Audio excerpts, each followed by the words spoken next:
Hello everyone, study with Leenu में आपका स्वागत है। I hope you all are well. आज जो टॉपिक हम डिस्कस कर रहे हैं that is about ideal and non ideal solutions. तो आज का सेशन शुरू करने से पहले अगर आप हमारे चैनल पे नए हैं तो सब्सक्राइब करें, लाइक करें, शेयर करें हमारे वीडियोज़ को। हम completely NCERT and CBSE board based ही यहाँ डिस्कस करते हैं। पीडीएफ के लिए आप ज्वाइन करें हमारे टेलीग्राम चैनल को, लिंक मिल जाएगा आपको डिस्क्रिप्शन बॉक्स या फिर कमेंट सेक्शन में। डिस्कस करते हैं ideal and non ideal solutions क्या होते हैं। यहाँ ideal and non ideal solutions की अगर यहाँ बात करी जाए तो लिक्विड सॉल्यूशंस जो थे इसे हम क्लासीफाई कर सकते हैं into ideal and non ideal solutions on the basis of Raoult's law. तो सबसे पहले डिस्कस कर लेते हैं आइडियल सॉल्यूशंस क्या होते हैं। सॉल्यूशंस जो ओबे करते हैं राउल्ट लॉ को over the entire range of concentration, इसको हम बोलते हैं आइडियल सॉल्यूशन। आइडियल सॉल्यूशंस जो होते हैं इनके पास दो अदर इम्पॉर्टेंट प्रॉपर्टीज़ भी होती हैं। The enthalpy of mixing of pure components to form the solution ये ज़ीरो होती है, एंड जो वॉल्यूम होती है मिक्स करने की ये भी क्या होती है, ज़ीरो होती है। यानी कि दो इसमें नई प्रॉपर्टीज़ ऐड होती हैं। दैट इज़ जो इंथैल्पी होती है मिक्स करने की प्योर कंपोनेंट्स को to form the solution zero होती है, एंड वही अगर हम बात करते हैं वॉल्यूम की तो ये भी क्या होती है, ज़ीरो होती है। जैसे हमने यहाँ पे लिखा हुआ है दैट इज़ डेल्टा, ये आपका ये डी नहीं, ये डेल्टा है। डेल्टा एच की वैल्यू ज़ीरो है एंड डेल्टा वी की भी यहाँ पे क्या है value, that is zero mixing की। It means that no heat जो है यहाँ पे अब्जॉर्व हुई है या फिर यहाँ पे इवॉल्व हुई है जब कंपोनेंट्स को आपस में मिक्स किया गया है। जब यहाँ पे दो कंपोनेंट्स को आपस में मिक्स किया गया है तो यहाँ ना तो यहाँ पे हीट इवॉल्व हुई है, ना ही यहाँ पे हीट का एब्जॉर्प्शन हुआ है। इसके अलावा जो वॉल्यूम होती है सोल्यूशन की ये इक्वल होती है to the sum of volume of two components. यानी कि जो सोल्यूशन की वॉल्यूम रहेगी आपकी, ये आपके जो कंपोनेंट्स लिए होंगे इनकी वॉल्यूम के क्या होगा, आपके बराबर होगा। एट मॉलिक्यूलर लेवल जो आइडियल बिहेवियर होता है सोल्यूशन का, इसको हम एक्सप्लेन कर सकते हैं कंसिडर करके दो कंपोनेंट्स हमने लिए हैं ए और बी। प्योर कंपोनेंट्स की यहाँ बात करी जाए तो जो इंटरमॉलिक्यूलर अट्रैक्टिव अट्रैक्शन होता है ये होता है ए टाइप और B type. Whereas in binary solutions के अंदर जो एडिशन होता है इनका, यहाँ दो इंटरेक्शन होते हैं। एक हो जाता है यहाँ पे A B type of interaction, ये भी इसमें क्या हो जाता है, प्रेजेंट हो जाता है ए बी के अलावा। इफ़ इंटरमॉलिक्यूलर अट्रैक्टिव फोर्सेस जो होती हैं ए के और बी के जो बीच होती हैं ये नियरली इक्वल होती हैं किसके, बिटवीन जो ए और बी के बीच में लग रही होती है। This leads to formation of ideal solution. एक परफेक्टली आइडियल सोल्यूशन जो होता है ये रेयर है, लेकिन कुछ सोल्यूशंस जो होते हैं ये नियरली आइडियल बिहेवियर को शो करते हैं। सोल्यूशन ऑफ एन हेक्सेन का और एन हेप्टेन का, bromo ethane and chloro ethane, benzene and टॉलिन जैसे एग्जाम्पल हैं यहाँ पे जो इस कैटेगरी के अंदर आते हैं। ये शो करते हैं आपका जस्ट लाइक आइडियल सॉल्यूशंस का जो बिहेवियर होता है इससे मिलता जुलता नियरली बिहेवियर ये शो करते हैं। नेक्स्ट हम डिस्कस कर लेते हैं about the non ideal solutions. ये वो होते हैं जो ओबे नहीं करते हैं किसको, राउल्ट्स लॉ को over the entire range of concentration. जो वेपर प्रेशर होता है इन सॉल्यूशंस का ये या तो हायर होता है या फिर लोअर होता है than the predicted by the Raoult's law, जो हम जान के आ चुके हैं। अगर ये हाई होता है तो सॉल्यूशन एग्जिबिट करता है एक पॉजिटिव डेविएशन की तरफ। अगर ये लोअर होता है तो यहाँ पे जो सॉल्यूशन होता है ये एग्जिबिट करता है नेगेटिव डेविएशन को शो करेगा। यहाँ पे जो प्लॉट होता है वेपर प्रेशर का as a function of mole fraction for such solutions ये दिया गया है, हमें यहाँ डिस्कस कर लेते हैं। जैसे कि यहाँ पे हमें दे रखा है, यहाँ पे है हमारा the vapour pressure of two components system के as a function of composition. पहले में शो किया है हमारा सॉल्यूशन जो दिखा रहा है एक पॉजिटिव डेविएशन की तरफ जा रहा है, वहीं दूसरे में हम देख सकते हैं नेगेटिव डेविएशन हो रहा है हमारा। यहाँ पे देख सकते हैं जब हमारा ये मोल फ्रैक्शन की वैल्यू ज़ीरो है यानी हमारे एक कंपोनेंट की वैल्यू ज़ीरो है तो यहाँ पे हमारा जो यहाँ पे जा रहा है पॉजिटिव डेविएशन की तरफ शो कर रहा है। यहाँ पे भी ये पॉजिटिव डेविएशन की तरफ शो कर रहा है। और वहीं अगर हम बात करते हैं सेकेंड वाले केस में तो यहाँ पे क्या हो रहा है, नेगेटिव डेविएशन जो है आपका यहाँ पे शो करा जा रहा है, जैसे कि हम यहाँ पे देख सकते हैं। अब बात कर लेते हैं ऐसा क्या है यहाँ पे ऐसा रीज़न जो कॉज एंड डेविएशन का ये लाई करता है इसके नेचर ऑफ अट्रैक्शन में। जो रीज़न है यहाँ पे पॉजिटिव डेविएशन अलग है, नेगेटिव अलग है, ये डिपेंड किस में करता है, इनका नेचर ऑफ इंटरेक्शन में मॉलिक्यूलर लेवल पे जो होता है। अगर बात करी जाए पॉजिटिव डेविएशन की फ्रॉम राउल्ट्स लॉ, ए और बी का जो इंटरेक्शन होता है ये वीक होता है देन दैट दोज ऑफ ए का और बी के इंटरेक्शन से। इन दिस केस जो इंटरमॉलिक्यूलर अट्रैक्टिव फोर्सेस होती हैं सॉल्यूट सॉल्वेंट के मॉलिक्यूल के बीच में ये वीक होती है than those between solute solute और सॉल्वेंट सॉल्वेंट मॉलिक्यूल के बीच में। इसका मतलब ये होता है कि इन सच सॉल्यूशंस जो मॉलिक्यूल्स होते हैं चाहे वो ए के हों या फिर बी के हों, ये फाइंड करते हैं ईजियर एस्केप हो जाना than in the pure state में रहना। इस वजह से क्या होता है इंक्रीज हो जाता है वेपर प्रेशर और ये रिजल्ट कर जाता है पॉजिटिव डेविएशन की तरफ। बात करी जाए अगर इसके एग्जांपल की तो जो मिक्सचर्स होता है इथेनॉल का और एसीटोन का ये ऐसा बिहेवियर शो करता है। तो क्वेश्चन में पूछा जा सकता है कौन सा मिक्सचर शो करता है पॉजिटिव डेविएशन, तो आप एग्जांपल में बता सकते हैं इथेनॉल एंड एसीटोन जो है ये शो करते हैं पॉजिटिव डेविएशन को यहाँ पे। नेक्स्ट आता है इन प्योर एथेनॉल जो मॉलिक्यूल्स होते हैं हाइड्रोजन बॉन्डेड शो करते हैं।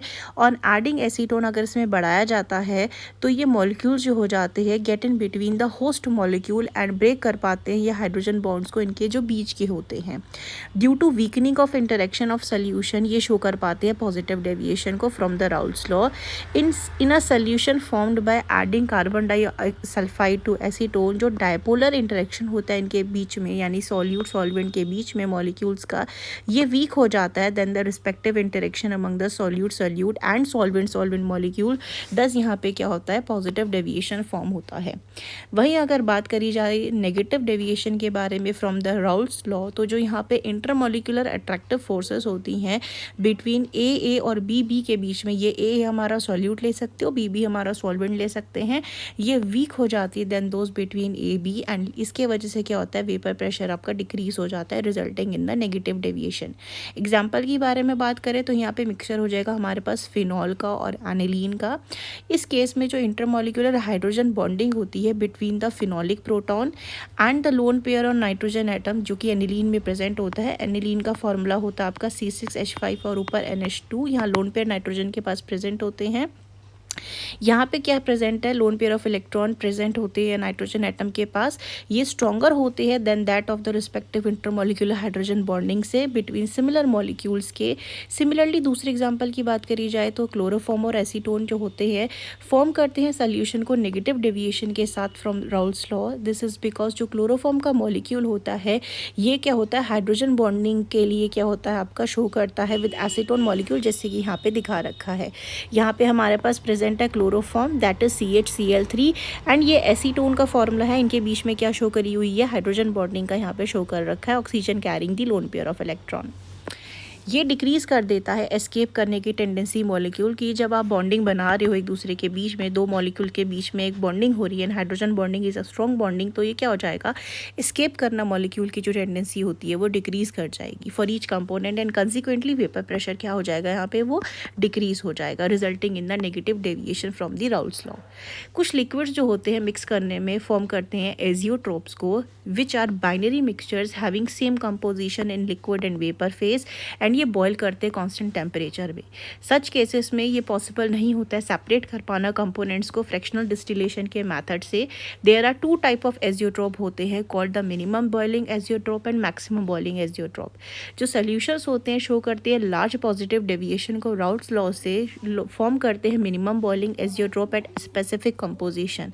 एग्जाम्पल की बात करी जाए इथेनॉल वाटर का जो मिक्सचर होता है on fractional distillation gives a solution जो कंटेन करता है about 95% by volume of ethanol. Once ये जो कंपोजिशन होती है नोन एज एजियोट्रोप कंपोजिशन ये अचीव हो जाती है तो जो लिक्विड और वेपर होते हैं इनकी सेम कंपोजिशन हो जाती है, अब कोई फर्दर सेपरेशन इनके बीच नहीं होता है।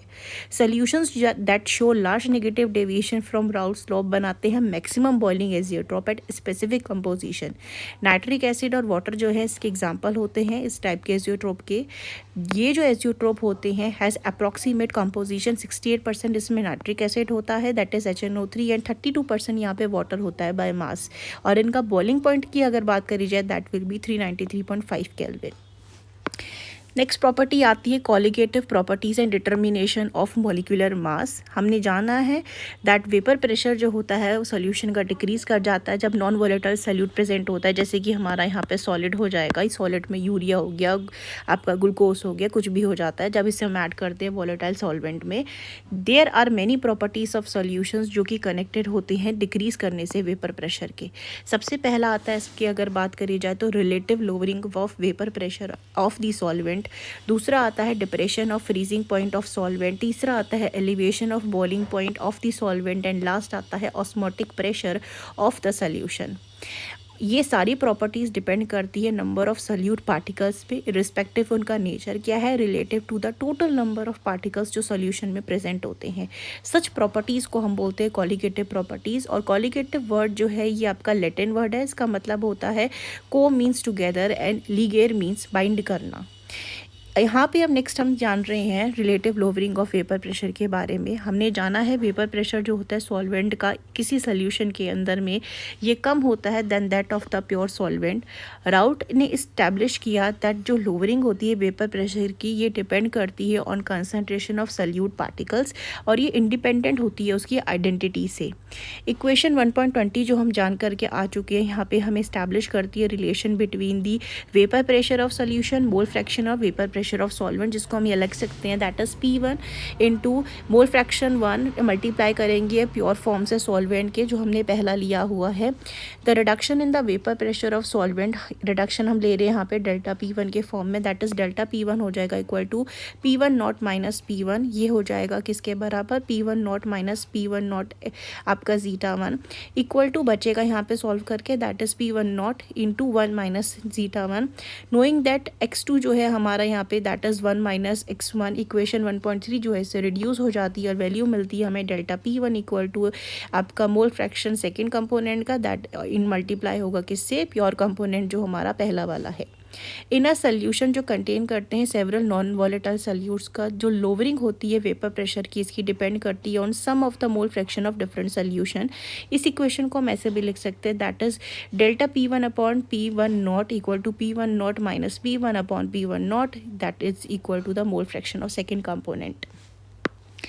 The expression on the left hand side of the equation जो हमने लिखा हुआ है जैसे हमने मेंशन किया है पहले भी, इसे हम क्या बोलते हैं रिलेटिव लोअरिंग बोलते हैं वेपर प्रेशर की। ये किसके बराबर होता है मोल फ्रैक्शन ऑफ सॉल्यूट के बराबर होता है जो हमने लिया हुआ है।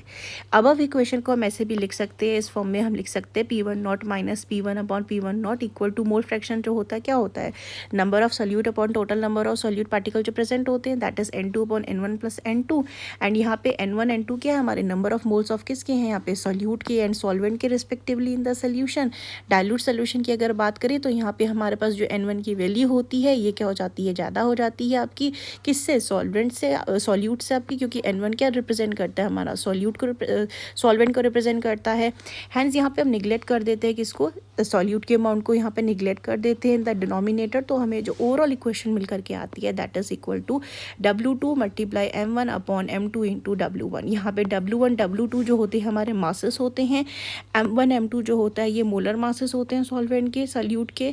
फ्रॉम दिस इक्वेशन जो हमें मिली है इक्वेशन 1.28 हम जान सकते हैं बाकी क्वांटिटीज़ के बारे में। The molar mass of solute यहाँ पे M2 लिया है, इसको हम क्या कर सकते हैं यहाँ से कैलकुलेट कर सकते हैं। So this was our discussion. I hope you like this video informative. If you do, then like, share and subscribe. Thank you for watching this video.